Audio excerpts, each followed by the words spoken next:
Hi everyone, welcome back to another video.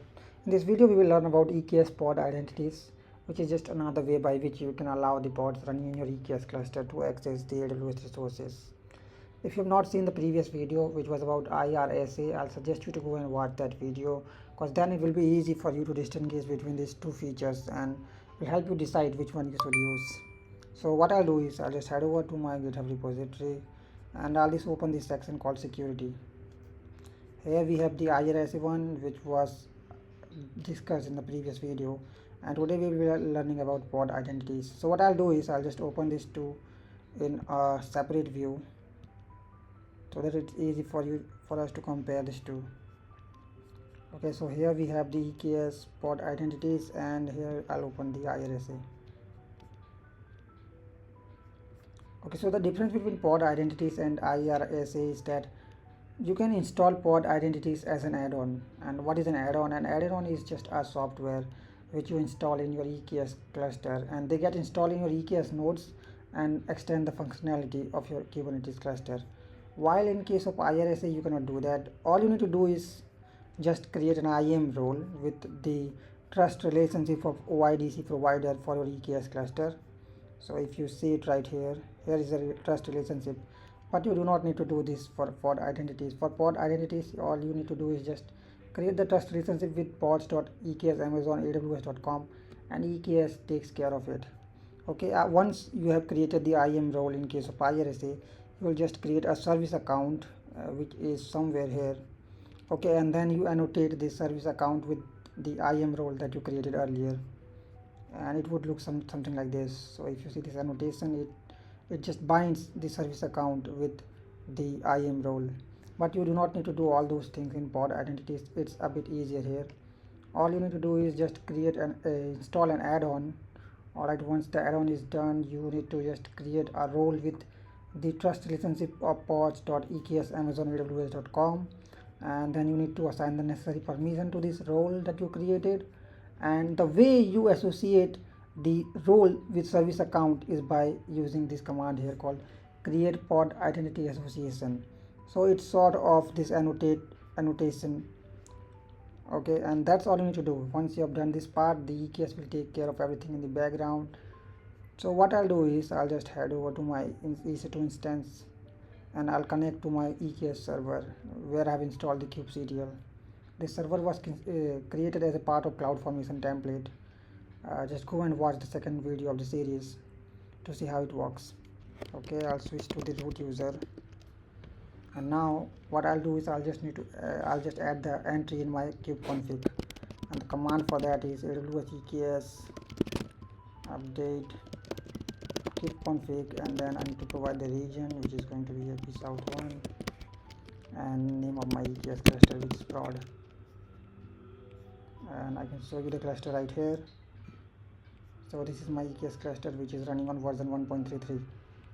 Okay, so I'm now connected to my EKS cluster. Okay, so there's a typo here. What I'll do is I'll just make it region, and now that entry is added in the kubeconfig. I'll add an alias here to make my life easier, and now I'll run the command kubectl get nodes, and you'll see that there are 2 worker nodes for my EKS cluster. What I'll do is now just head over to my GitHub repository. I'll close this IRSA part because I don't think it's needed anymore. I'll follow the instructions to install the EKS pod identity agent, and you can do it from the console as well. All you have to do is just click here, go to the add-ons section, click on get more add-ons, and here you will find the EKS pod identity somewhere.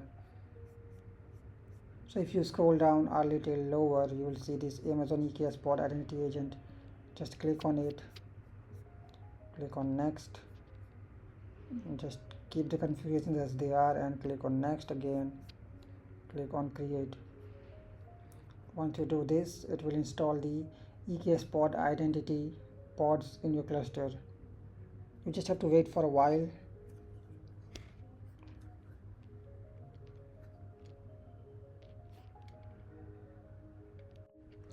Alright, so the agent is installed now. You can see the status is active. If you prefer to do it from the CLI, you can do that too. All you have to do is just run this command EKS create add-on, and it will create it for you. Now what I'll do is I'll just copy this command and see if the pods are installed.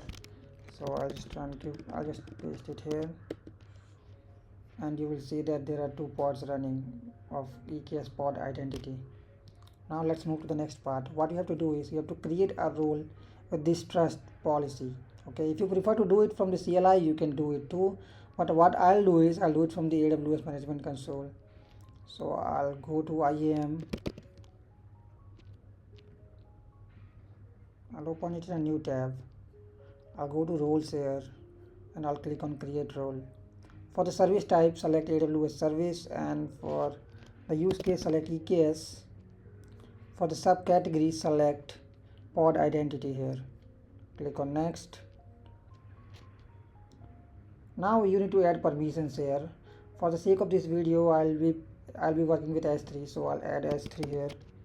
I'll give S3 full access, click on next, give it a role. I'll give it a name like S3 pod identity,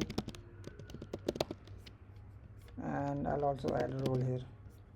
I'll click on create role. Okay, so the role is created. You can search it here as S3 pod identity, and this is the role that we just created. Okay, and if you see the trust relationship, it's similar to the one which is given here, which is pod.eks amazonaws.com. Okay, so this part is done. We created the role.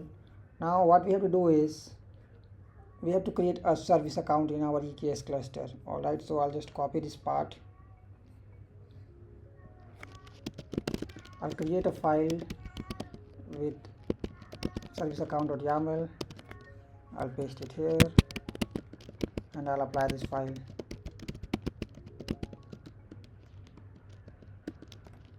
Okay, so the service account S3 reader is created. Now what I'll do is I'll just run this command, which will associate my service account with the S3 role that I created. So I'll just copy it and paste it in a notepad. I'll just substitute a few values here. For like example, the cluster name in my case is going to be prod, and the service account is gonna be S3 reader.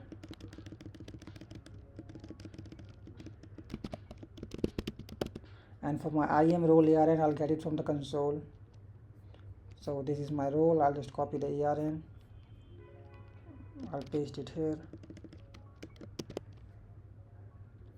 Okay, this is done. I'll just now execute this command here, and it says the association is created, and you can check this using this command here. So I'll just copy it and I'll paste it here.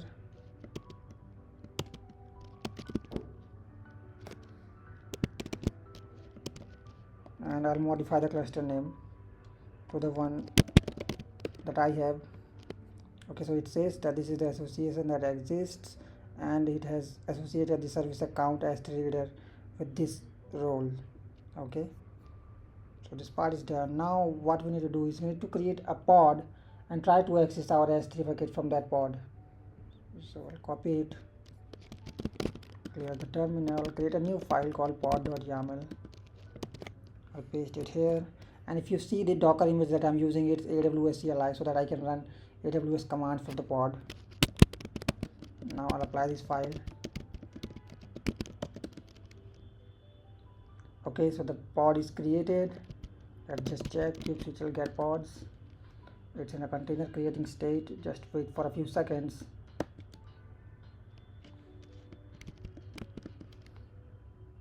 And now it's running. Now what I'll do is I'll just exec into this pod, and the way you do it is by using this command called kubectl exec /it, and give the pod name and then your command. Okay, so now I'm inside my pod. Now I'll just try to access the S3 bucket using AWS S3ls, and you can see that I can list all my S3 buckets because we have added that. If you see here, we have added that permission to access the entire S3. Okay, now but if I try to access EKS cluster, I will get an error. AWS EKS list clusters,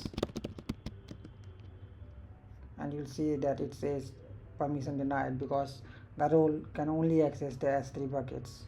So this is how you use the pod identities to allow your pods to access AWS resources. So that's pretty much in this video, and I hope you liked it. I'll see you in the next one. Tata, bye bye.